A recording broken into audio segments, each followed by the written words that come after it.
All right, let's keep going. Hopping over to the Bellator side of things, gentlemen, this past weekend in the bantamweight division of Bellator, Danny Sabatello defeats Leandro Higo by unanimous decision, earning a 49-46, 49-46, and 49-46. Omar, let me send it over to you first. Danny, the potty mouth, Sabatello gets it done. What a crazy guy, man. What a crazy guy. What was your assessment of his performance, though, in the Bellator cage? Yeah, so it was a dominant performance. He was able to keep top control. He was able to get the tough fight to the ground. I think after the third round especially, or from the third round on, it got pretty clear that Higo wasn't really going to come out on top there. I will say he talks way too much shit for somebody who isn't really trying to go for the finish all the time and is just trying to hold for control and make sure he doesn't get in bad positions and things like that. The way he talks, he makes himself sound like he's a world beater. Like people who are going to get in there with him are going to get finished. They're going to come out of there not the same and all this stuff. And that's not really the case. Chael Sonnen. Yeah, but even Chael Sonnen finished somebody every now and again. And he was even more active on the ground than goddamn Sabatello was. In this fight, Sabatello was active last fight. I think it was the matchup. Yeah, and Higo is very... No, I mean, it's a valid point. Higo is very good on the ground. There were points where Higo had control on the ground as well. There was a lot of back and forth in that fight. But, Sabatello definitely had a majority of the control throughout that fight, and so I think the win is definitely warranted. I want the trash talk to back up the performance is all, I guess. Mark, in your opinion, has Sabatello made the case that he's one of the best bantamweights in the world, as he has said on the Ariel Helwani show? Depends what you mean by one of the best. Sure. Top 20? I don't think he's quite made that case yet. Top, 30, probably he's sneaking into there. I don't want to put down Leandro Higo, but it was just Leandro Higo. Yeah. And yes, he is now in the Bellator semifinals. He's getting a title shot against Rafael Stotts, because remember, the title's on the line in these tournaments. I should say an interim title shot. Of course, Sergio Pettis is still the true bantamweight champ over there. Mm-hmm. But, the next one, we'll see what kind of jump Danny Sabatello makes. I don't think he's made the meteoric jump quite yet, but that fight was certainly all Danny Sabatello. It wasn't the most exciting fight he's had, as Omar said, but it honestly played out pretty much how I thought it would. Higo's a great grappler. He did have even the one round in round 2 where his grappling really shined, but mainly he just was able to limit what Danny Sabatello could do, which I kind of expected, while still clearly losing to Sabatello, which I kind of expected. It's kind of how I thought it would go. Higo's grappling is good enough to not get his ass whipped down there, but Danny won 4 out of 5 rounds. Higo could not stop the takedowns. Danny's long-range shot is stupid good. It is unreal the distance that he closes from long range on takedowns. I'm not sure. I'm trying to think of someone who closes as much distance.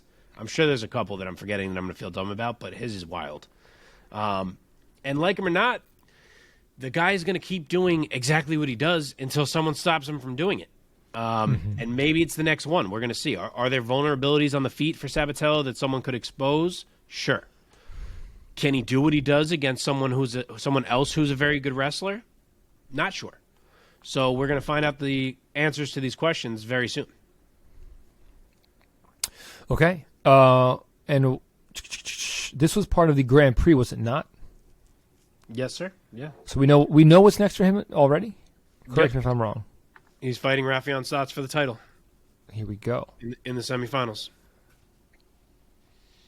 Which I think is a really great matchup. I said it wrong last week on this show. I had it backwards who was going to fight who, so apologies for that.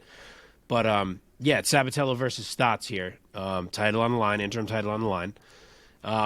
And I love it. Both guys have motors for days. They do not stop. That fight literally will be constant movement for as long as it lasts. Mm-hmm. Stotts will obviously have the striking advantage. And Stotts out-wrestled Magomedov, who we're going to get to in a second. So you would think that he should be able to hang in the wrestling with Sabatello and therefore probably win this fight.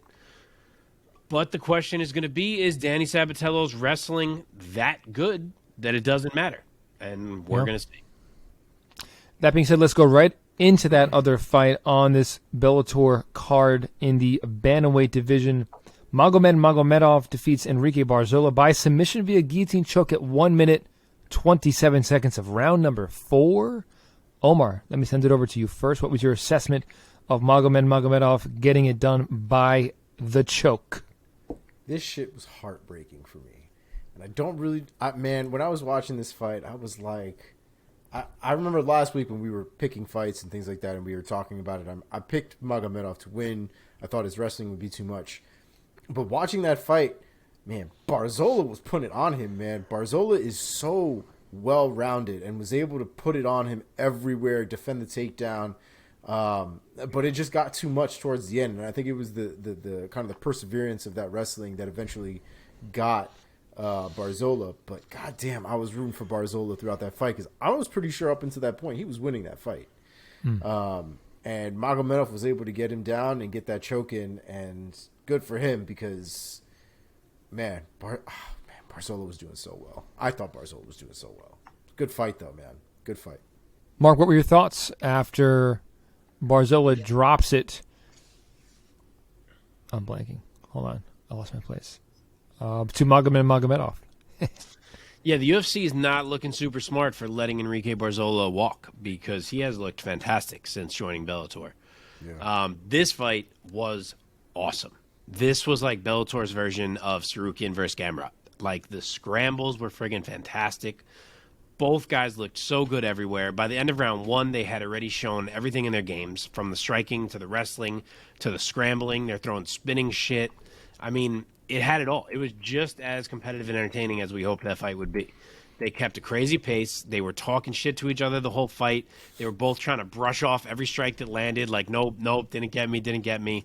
I loved that fight. I was so into it. Like Omar said, Barzola was absolutely hanging with Magomedov throughout in the grappling department. Magomedov was reminding people how flashy he can be on the feet, which gets forgotten about sometimes. And through 3.5 rounds, that thing was back and forth. And then, honestly, out of nowhere, Magomedov puts an end to it. Barzola didn't even take a bad shot. Like, his positioning was fine, where his head was fine on the shot. But Magomed made a great adjustment when he stuffed it, just slipping his arm around. And next thing you know, he's jumping guillotine and flipping Barzola over to get on top, and he's cranking it, and that was all she wrote. Just a high-level finish from Magomedov in what was a tough fight, and a big-time win for him to advance to the semis. With that being said, let's jump right into the Bellator side of our... Hang on. Oh, shit. I was sorry. I wanted to say something about him matching up with Patchy Mix in the semis. Oh, yeah. Please go ahead. That's also an awesome fight. That is going to be... Rafael Stotts actually said the same thing when he was commentating on the broadcast, but that is going to be a grappler's delight. I think he might have called it a grappler's dessert. Mix is obviously bigger as he is against everyone. He's going to have a 4-inch height advantage, 2.5-inch reach advantage, which he's used to. But it is a similar dynamic to the one that we just talked about. Like, Magomedov is going to kind of play that Stotts role of the more dynamic fighter who can do more. You know, him and Stotts are probably going to be looked at as who people expect to meet in the finals.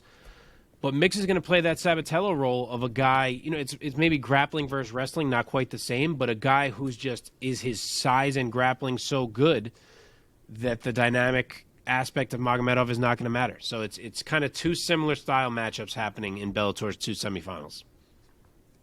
Okay. Now we may continue. Thank you.